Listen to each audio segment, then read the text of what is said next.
Morning.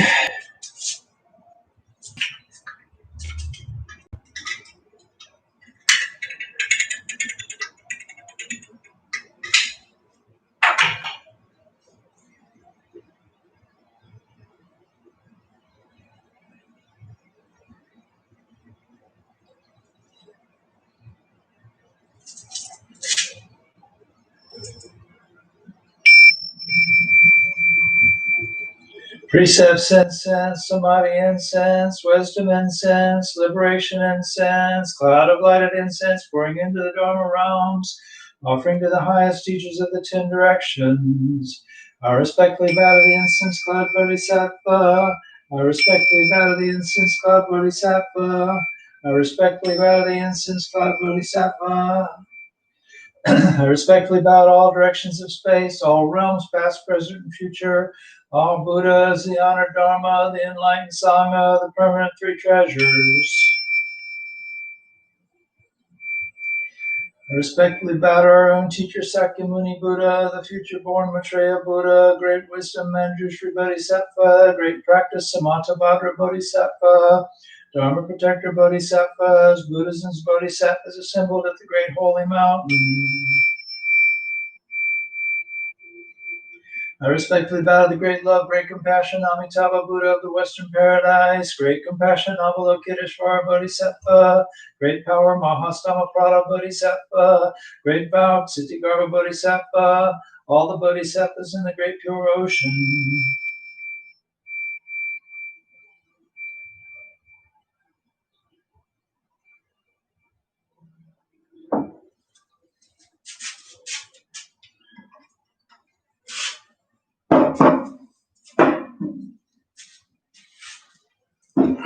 Good morning, everybody.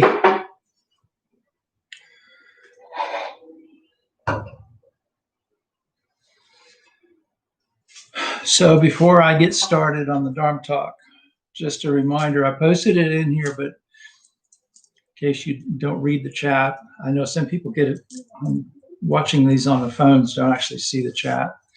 The plan is next Sunday, I'll be back to White Sands Buddhist Center. That's the plan. Now, we've had that plan several times before, and that plan has changed because of, sudden COVID flare-ups and that sort of thing. But that's the plan. So my hope is that should that happen, is that will happen, and that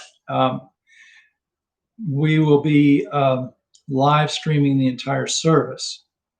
So for that, I'm going to need some help. I have one person volunteer to help.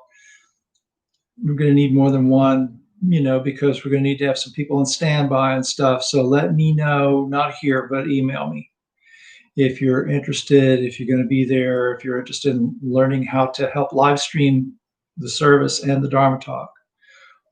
It'll be an ongoing experimentation, I'm sure, to figure out the best way to do it. So just let me know if you're available and interested in doing that. So get started with the Dharma talk. So the last couple of months, I guess, I've been reading some stuff that I just kind of hadn't gotten around to, because that's what you do when you're locked in during a pandemic, or when your schedule is kind of changed. And I got real busy when school started, but then I kind of got back to normal. And so I've been reading some writings by he's described or identified as Venerable Master Chen Kung. So he's a Dharma teacher who was born in China, but now leads some temples in Australia and that part of the world. And he does a lot of interfaith work, which is kind of interesting. A number of what I've been reading are some compiled talks, and several of them were given at interfaith events where he was the Buddhist on the dais with a bunch of people from other traditions as well. And so that's kind of nice. I do a lot of interfaith stuff, so it's sort of nice to hear his perspective on these things. He is mainly a Pure Land Buddhist practitioner, but he has given a lot of talks on there's a really big sutra called the Flower Adornment Sutra, or the Flower Garland Sutra, or the Avatamsaka Sutra, depending on where you're looking. And I've also been working my way through that. And so it's kind of interesting. He comments on that, and as I'm reading that, and it's not a specifically Pure Land scripture, although there are references to Pure Land in it. But he's a big proponent of kindness as a spiritual practice, which was also interesting because I've been doing some stuff with that at Stetson and elsewhere. And he says some things like, you can say the Nimbutsu, the name of the Buddha, Namo Amida Butsu, or in Vietnamese, Adita Phat, 1,000 times. You can say that countless times. But if you aren't compassionate and kind, it doesn't do you any good. And I agree with that. Saying the name of Buddha is a good practice. Meditation is a good practice. But if you're not living your Dharma, then you're not getting anywhere. So he does a lot of real sort of engaged and active things with his practice. So, for example, he helps to raise money for homes for the aged. So they actually have like a retirement community for elderly Buddhists, which is nice. But also does homes and other programs for children in need, orphans and things like that. And so he'll often talk about the importance of filial piety and say all elders are our parents. And he'll talk about the importance of children and say all children are our children. And so I happen to be reading a talk where he said that all children are our children.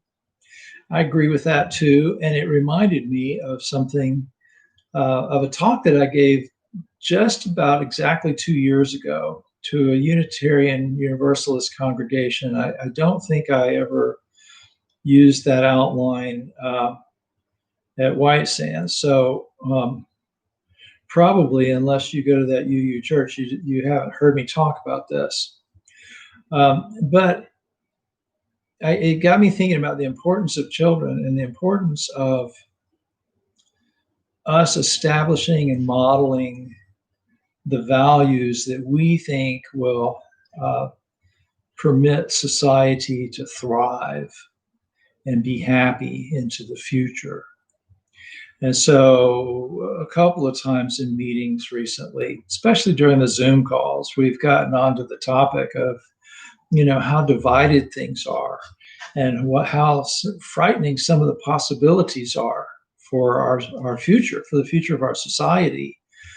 And, and I often sense a feeling of hopelessness from some people, feelings of anger, anxiety about what's going on, and that sort of thing. And to try to put that into perspective is really hard. And I understand too. I mean, I see something about, the latest insult to democracy that's occurring, or any, without going into the list, there are a lot of things going on in the world that are scary and that are anger inducing and all of that. And it's very easy to feel overwhelmed by that.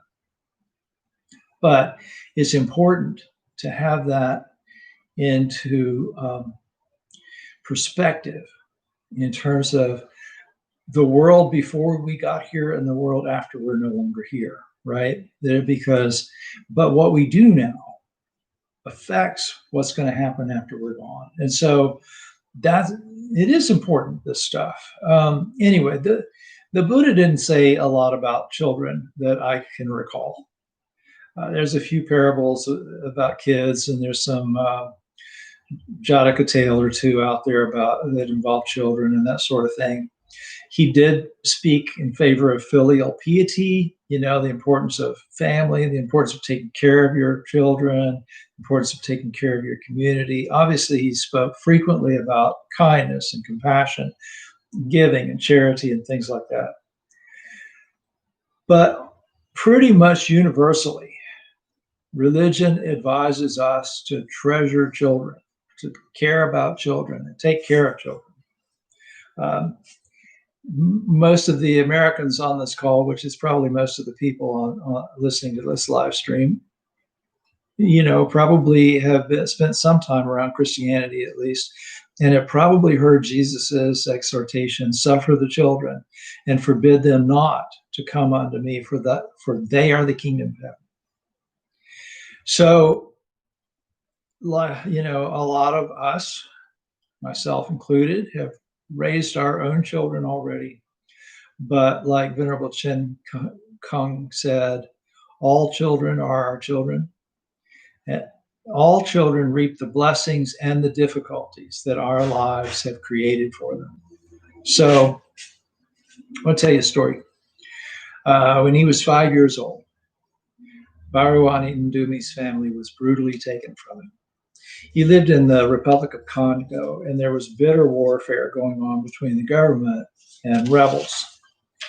And some rebels overran his village. And they forced him and his family to go into their house, and they burned it down.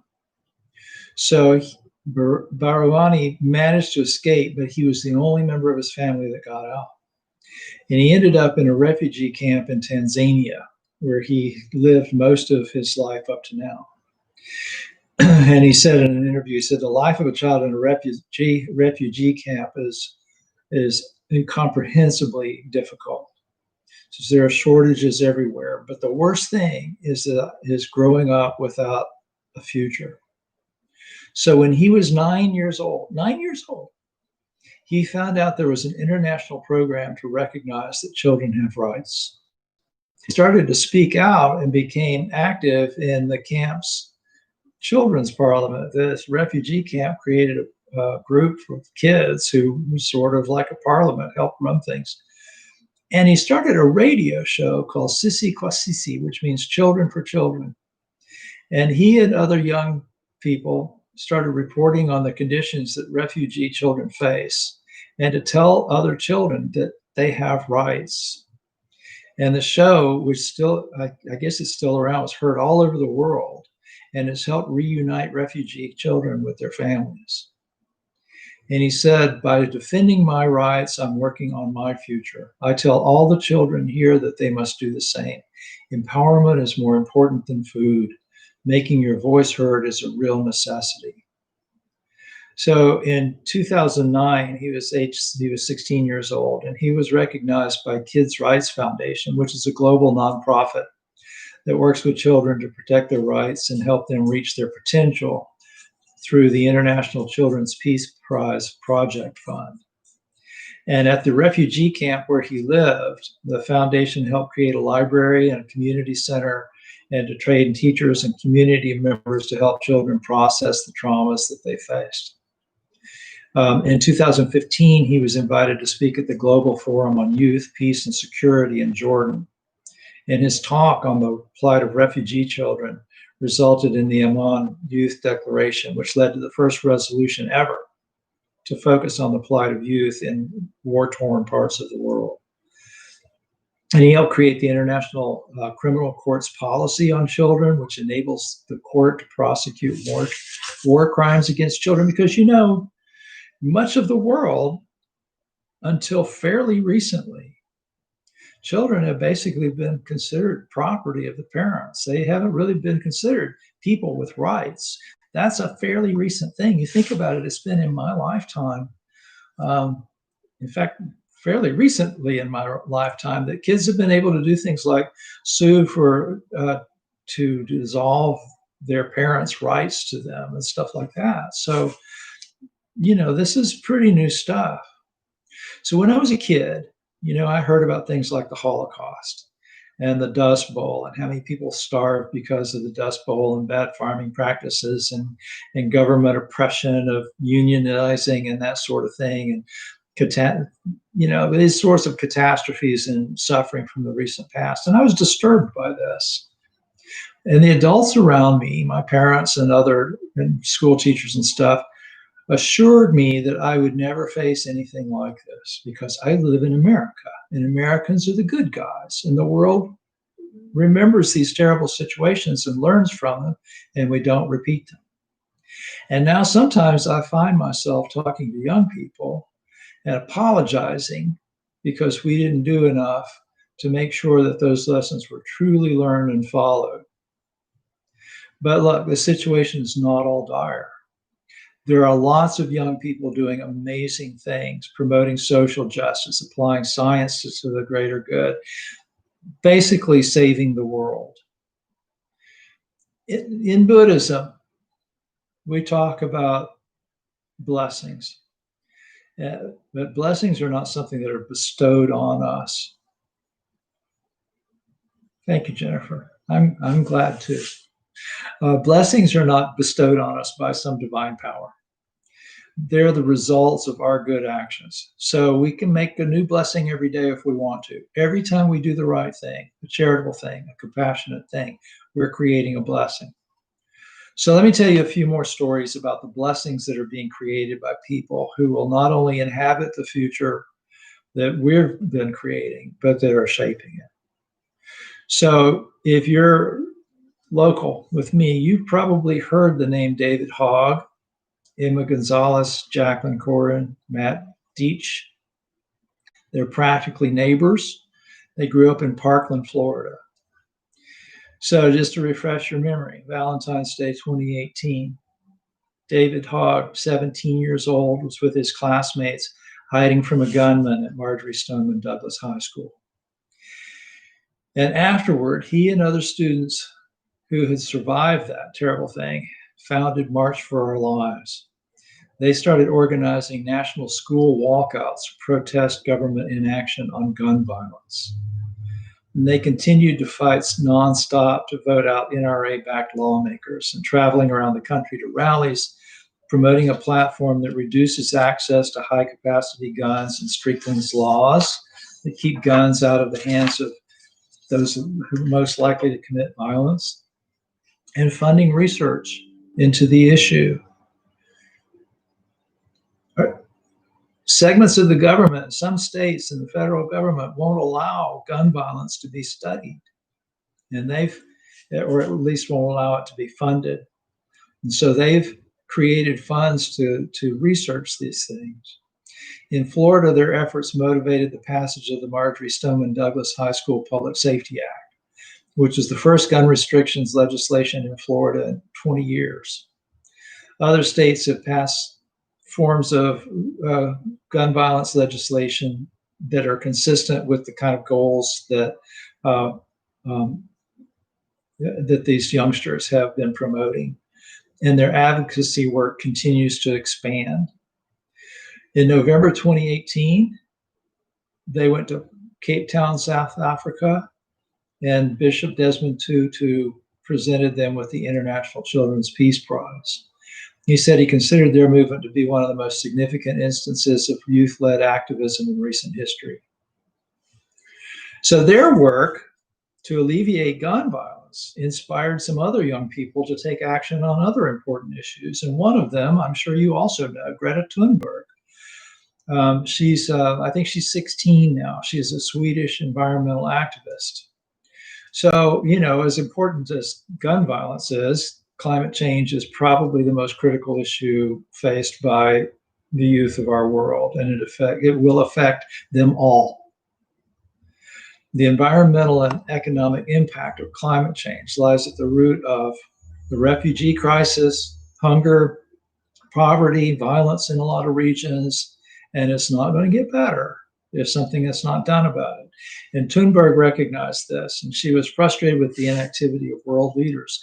So inspired by the kids in Parkland, I shouldn't call them kids, as young people in Parkland, in August 2018, she stopped attending school and started to protest outside the Swedish parliament instead, to draw political attention to this important issue.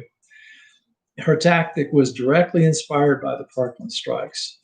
And since then, it's been employed by children from at least 100 countries. Now, that was 2 years ago when I researched this, and she had just, that was about the time that she took a train across Europe to address the British Parliament. So I'm sure it's expanded beyond that then, because a lot of people got attention, found out about her from that.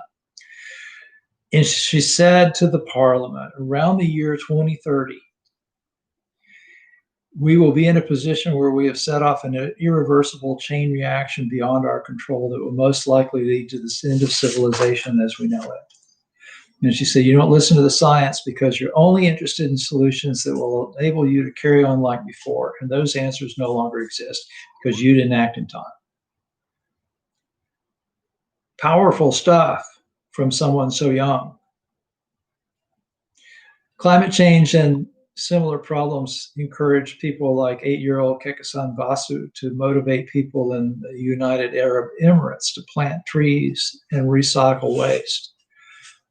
Every year, more than 3 million children under age 5 die due to environmental causes, floods, droughts, hurricanes exacerbated by climate change, destroy infrastructure, food, water, and housing. So directly or indirectly, they die as a result of environmental situations, conditions. Heavy rainfall and temperature changes increase the incidence of disease, for example, caused by water contamination and poor sanitation. And young children are the first ones to get sick. And so she realized that to protect children and their rights, we have to protect the planet. And so at 11 years old, she addressed the Tunza Children and Youth Conference in Indonesia. And the following year became the youngest delegate to address the United Nations Conference on Sustainable Development. She went on to found Green Hope, which is a nonprofit organization working for a sustainable future. And besides tree planting campaigns, they organize waste recycling efforts and beach and mangrove cleanups and environmental academies and conferences. So, another big threat to children is war. Understandably. I mean, fortunately, I grew up pretty much immune to war. Most Americans did too, once, unless you went to some other country to fight it. But much of the world, not so lucky. Abraham Tita was born in Liberia during their brutal civil war, and his father, who was a driver for a humanitarian organization, was killed in an ambush when he was only 5. And so he grew up in extreme poverty with his mother and siblings in a slum in Monrovia. The Civil War ended in 2003, but it left their society with deep, deep scars. And that's the thing, these bad situations, global pandemics, for example, slavery, police brutality, systemic injustice, those things leave scars. And they take a long time to heal. When he was 9, he spoke out publicly against the rape and murder of a 13-year-old girl in his community and took part in a protest demanding that the perpetrators, her foster parents, have to go to trial. And he was invited to join the Liberian Children's Parliament.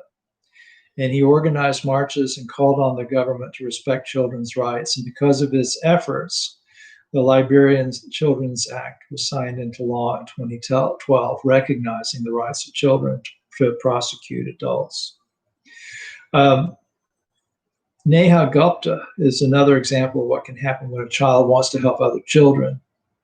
Neha is a U.S. citizen born in New Zealand to Indian parents, so she's probably born with a pretty broad worldview. In 2005, she visited her grandparents in India, and while she was there, she went to a birthday celebration for some children at the local orphanage. And she realized that these kids in this orphanage had no chance for any education. And they also suffered from malnutrition and faced disease and lacked love and support. And this made such an impression on her that when she returned to her home in the suburbs of Philadelphia, she decided to act. And she enlisted friends, and they started going door to door to collect toys and things like that for a garage sale. And they raised $800 from their garage sale, which they donated to the orphans. And so, encouraged by this, Neha continued to raise funds. And the next year, she went back to India with $5,000 to fund a library, food, clothes, and blankets for the children of the orphanage. She was 6 years old and doing this stuff. In 2009, at age 9, she founded an organization, Empower Orphans, which is a nonprofit that sponsors the education of children with food, clothing, healthcare, medical supplies, funds libraries, computer labs, and other resources in India. And she realized that many American children also desperately needed help. And she started a chapter of Empower Orphans at Penn State University. So what's amazing about this is that all the work is carried out by children for children. So through her efforts, youngsters in the US and India, Singapore, and Australia have become social actors, either through her organization or social projects of their own that were kind of loosely affiliated with it.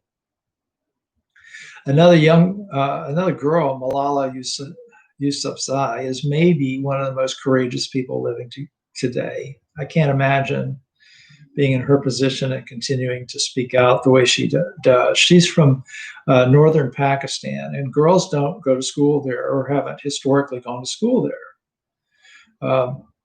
But she loves learning. And so with her father's encouragement, she went to school to continue her education even after the Taliban took over parts of Pakistan in 2007.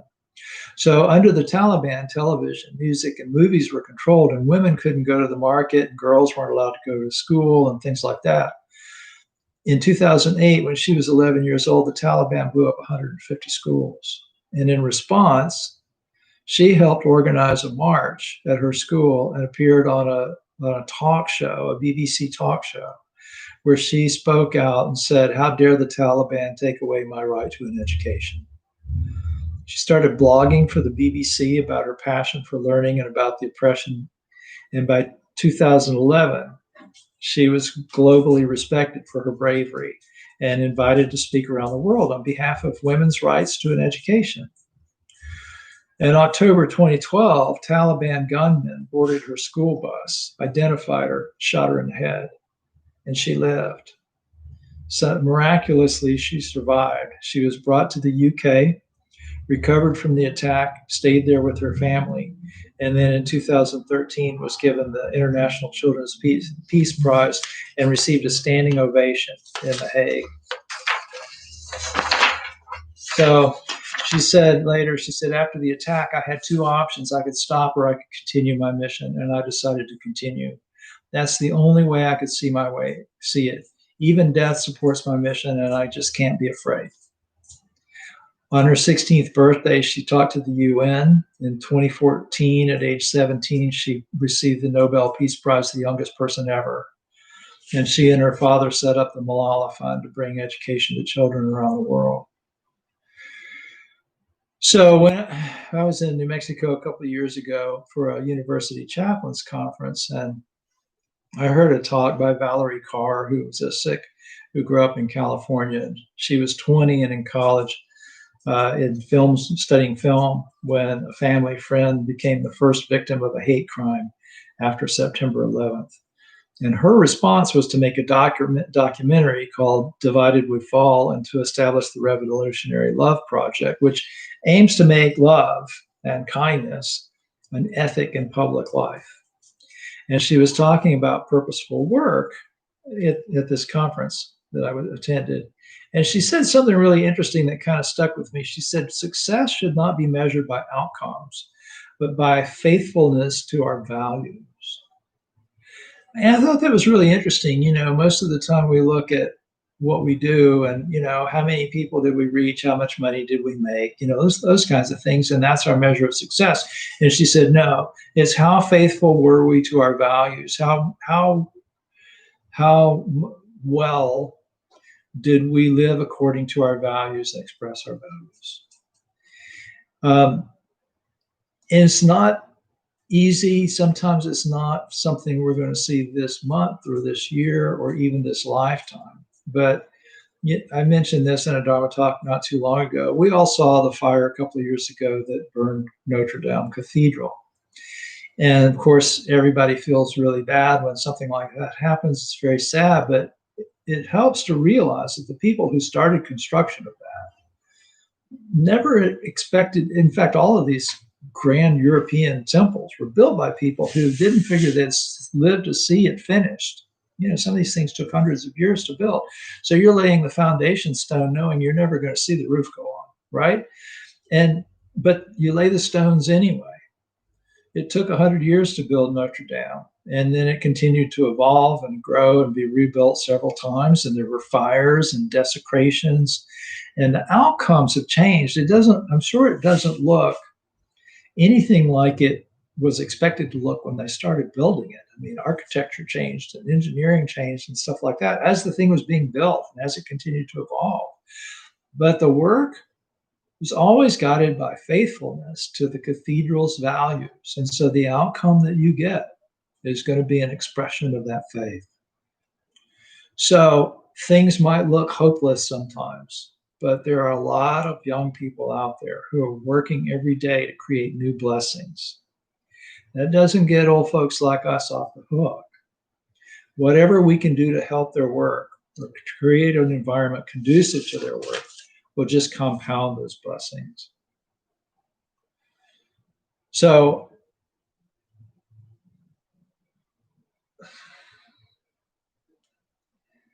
if you're in Buddhism, evil is the result of three poisons: greed, hatred, and delusion. The antidote to those poisons is kindness, charity, wisdom, compassion.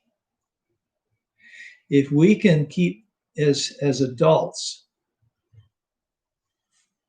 I'm sorry, repeat what? I see repeat, please, but I'm not sure what I was saying when you typed that. Let me know what it is. I'll try to remember. I'll try to say it again.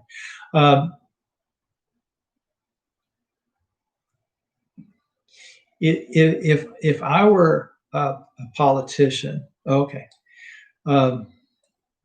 who felt that getting rich people richer and powerful people more powerful was more important than looking after the greater good of the world. If I were a hateful person who felt that because of my nationality or my color or something like that, that I deserved more than other people did, and that I should be able to oppress others, that should be my right. If I preferred to stick my head in the sand rather than address the problems facing the world, like climate change, like the refugee crisis, which is fueled by climate change. If I preferred to think that my religion gave me the right to impose my sense of right and wrong on others, rather than to allow them to explore to travel their spiritual path. These examples, people like Thunberg and the kids in Parkland and all of these other youngsters that I've talked about, they would frighten me. Because, in the short term, when you're looking at, elections and money and power in the kind of conventional sense and all that, then maybe the victor gets to write history lesson, right? Victor gets to write history, gets to decide what the rules are and all of that. But over the long term, when we look at history, when we look back at the people that our society and other societies see as the heroes, and the outcomes that our society and other societies see as goodness. When we look at the scriptures of every religion and we see what's considered to be good, then these young people are going to bring about a better world. And if I were one of these evil people, if I were practicing evil, I'm not going to say evil people, if I were practicing evil things, I'd be very concerned about that. Because over the long term of history, right makes might. The right ones are going to prevail. Promise you that. All right. Anyway, so I often end Dharma talks by saying thank you for your attention. I'll add a little something to this today. So I say frequently that our experience of life, whether it's good or bad, has a lot to do with where we put our attention, how well we pay attention. The lives of children all over the world are going to be greatly affected tomorrow by how well we pay attention today. If we pay attention skillfully, we can leave the world better than we found it. So thank you for your attention. Now go save the world.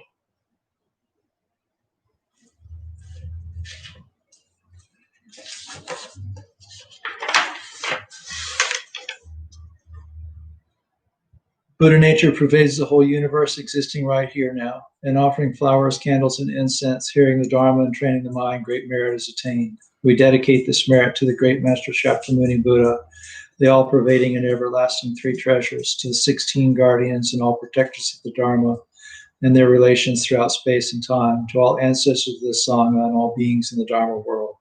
May penetrating light dispel the darkness of ignorance. Let all karma be resolved in the mind flower bloom in eternal spring.